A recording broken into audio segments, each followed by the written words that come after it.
It all started on a chilly winter morning in a quiet neighborhood on the outskirts of a busy city.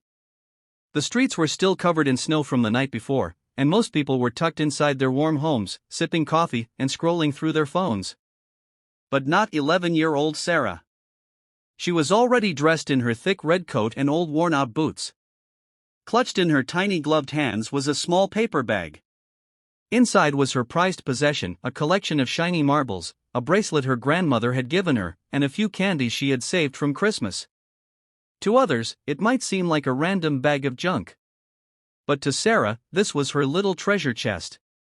She was on a mission. A few blocks away lived an elderly man named Mr. Thompson. He had been the neighborhood grump for as long as anyone could remember. He rarely spoke to anyone, hardly smiled, and kept mostly to himself. Rumors swirled around.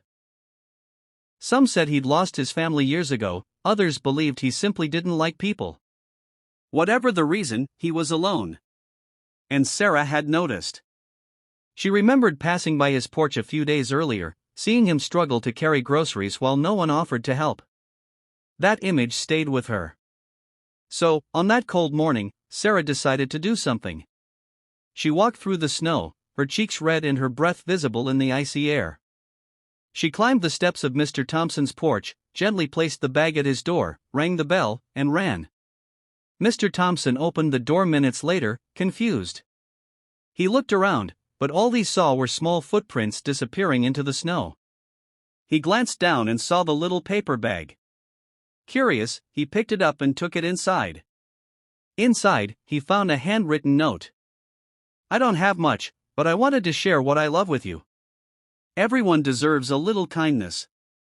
From, your neighbor Sarah." Something shifted in Mr. Thompson that day. He sat in silence for a long time, staring at the note. Then, he looked at the marbles, the bracelet, the candies, and for the first time in years, he smiled. Not a forced smile. A real one. His heart felt warm in a way he hadn't known for a very long time. The next morning, Sarah found a small box on her porch. Inside was a beautiful wooden music box and a note. "Thank you for reminding me what kindness feels like. You've given me more than you know.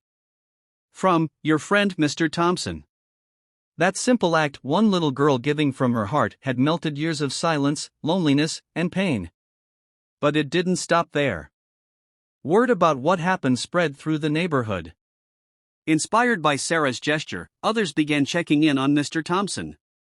Some brought food, others helped him clean his yard. Slowly, a man once known as the Grump became the heart of the community. All because of one child, and her gift of giving. Giving doesn't always mean money or expensive things. It can be time, a kind word, a smile, a helping hand, or even a bag of marbles and a note. When we give without expecting anything in return, something magical happens. We heal others. And often, we heal ourselves too. The beauty of giving is that it creates a ripple. That ripple touches lives we may never even meet. It inspires others to do the same. And in a world that can sometimes feel cold or divided, giving is the warmth that brings us back together. So today, ask yourself, what can I give? A compliment? A meal? A few minutes of your time? You never know how much someone might need it. And remember, no act of giving is too small. Because in the eyes of someone who's hurting, even the smallest gesture can mean the world. Before we end, if this story touched your heart, consider passing it on. Share it, talk about it, or even better, live it. Go out and give something today. A smile. A call. A moment. Thank you for spending a few minutes with us here at Acts of Heart. If kindness moves you the way it moves us, don't forget to like, share, and subscribe. We've got more real stories that prove love, compassion, and generosity are still very much alive. Until next time, be kind, be generous, and always, always give from the heart.